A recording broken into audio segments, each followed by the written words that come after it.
Continuamos en Entre Líneas y vamos a seguir hablando de economía, ¿sí? Pero lo vamos a cruzar con el aspecto social ahora y las implicancias de las turbulencias económicas, especialmente del proceso inflacionario y muy en particular de lo que está ocurriendo con alimentos y su implicancia, decíamos, en el plano social, ¿no? Que está generando, por supuesto, muchas complicaciones para buena parte de las familias de la República Argentina, ¿no? Lo que estamos viendo día a día en los supermercados.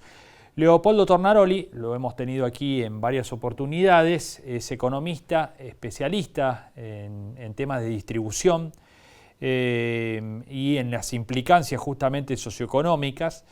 Y vamos a hablar de este proceso porque además hay una particularidad, incluso en el 2022, ¿no? Fue un año de crecimiento del PBI para la República Argentina, pero en el cual también subió la pobreza, lo cual podría parecer paradójico, pero no tiene nada de paradójico. Lo que sí es el primer año que se da este fenómeno en este siglo. Bueno, vamos a hablar de cómo es que se dan esas cosas. Leopoldo, ¿cómo va? Buenas noches. Hola, buenas noches. Gracias por la invitación. No, gracias por estar allí. Bueno, vamos para atrás. El 2022 terminó con crecimiento del PBI en la República Argentina, una buena noticia obviamente, pero también con crecimiento de la pobreza. ¿Cómo se explica ese fenómeno? Sí, efectivamente fue así y como lo dijiste es una situación bastante paradójica porque no ocurre muy a menudo. De hecho, en Argentina, como también bien mencionaste, fue la primera vez que pasó en este siglo, hacía desde 1996 que no teníamos una circunstancia como esta.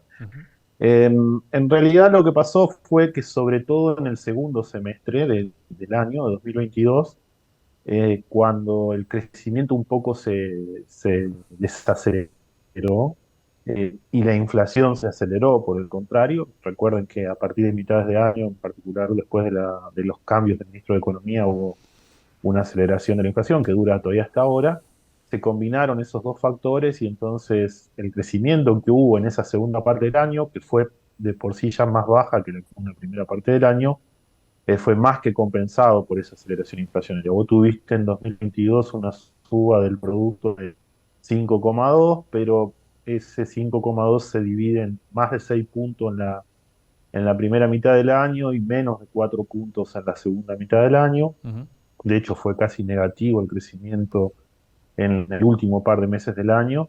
Y eso explica más que nada el aumento de la pobreza, porque además de la aceleración inflacionaria que estamos hablando, se dio con una particularidad, que es que los bienes y servicios que componen las canastas con las que se mide la tasa de la pobreza crecieron todavía por encima de la inflación. Claro. Cuando hablamos de inflación, hablamos del índice este que da a mediados de cada mes INDEC, que es la inflación general, que compone el aumento de promedio de todos los bienes y servicios en la economía, pero obviamente las canastas alimentarias y canasta total con las que se mide la pobreza son canastas más acotadas, que no incluyen todos los bienes y servicios, no incluyen algunos específicos, y esos durante 2022 crecieron aún por encima de la inflación. Entonces, aún si los ingresos de los hogares hubieran mantenido el ritmo de la inflación, que tampoco fue así, crecieron por debajo, pero aún si lo hubieran mantenido el ritmo de la inflación, hubieran estado por debajo del aumento de las canastas y eso hubiera implicado también un aumento de la pobreza. Leopoldo, y esto se da también en un contexto de mucha presencia del Estado en el aspecto social, ¿no? A través de asistencias, de subsidios en los servicios. Este escenario sería todavía mucho peor en un contexto en el que el Estado no tenga tanta presencia.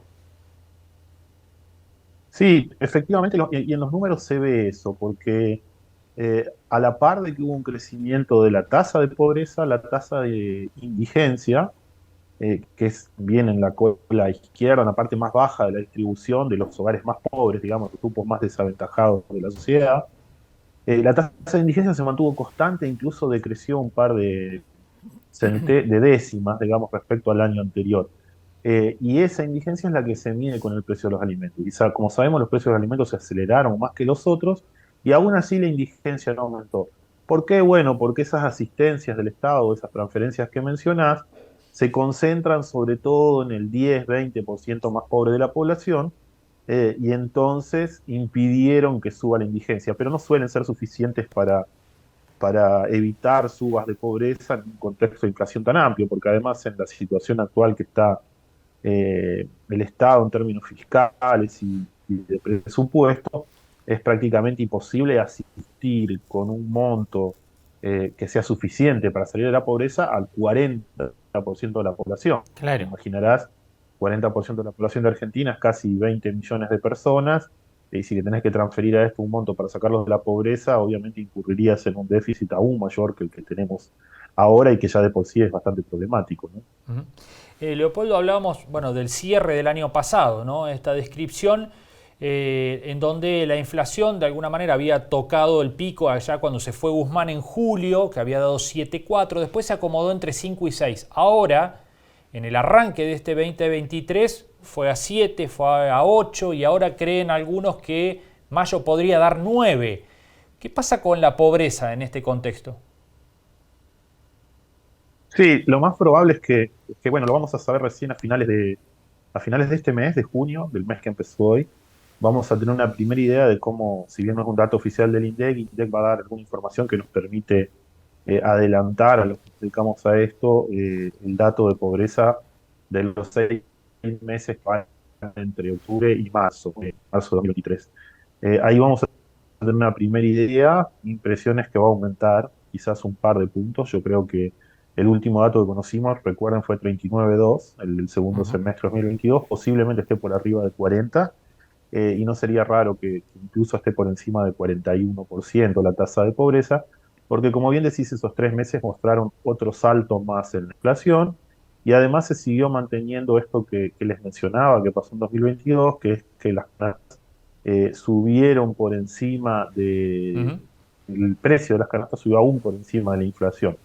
Lo que tenés que puede jugar un poquito para el otro lado es que normalmente en el mes de marzo, sobre todo, entran en vigencia muchos de los nuevos acuerdos paritarios, ¿no? Entonces, sobre todo para los trabajadores formales, que son quienes se benefician de esto, quizás los ingresos durante marzo hayan crecido un poquito más que los precios, sin lugar a dudas, pero bueno, eso obviamente va a ir perdiendo poder adquisitivo con el paso de los meses hasta que haya nuevos ajustes de salario. En el mes de de abril, todavía no sabemos mayo, porque lo vamos a saber a mitad de hora de junio, la inflación fue elevada en abril, pero contrario a lo que les mencioné de 2022 y los primeros 3 meses de 2023, en este caso las canastas crecieron por debajo de la inflación. Eso podría tal vez ayudar a que el incremento de la pobreza no sea tan alto en el segundo trimestre del año, pero por otra parte,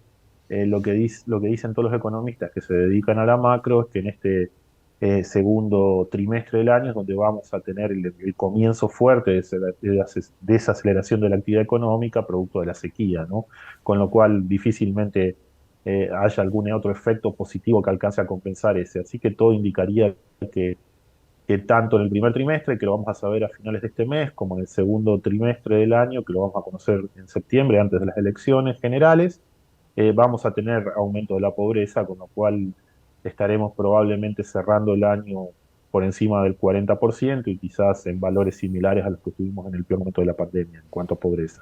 Indigencia posiblemente se mantenga en valores similares o suba al 8 y algo, posiblemente llegue al 10%, pero como te decía ahí, como también intuían ustedes en una de las preguntas, es ahí donde las transferencias del Estado juegan un rol más importante y quizás no aumente demasiado.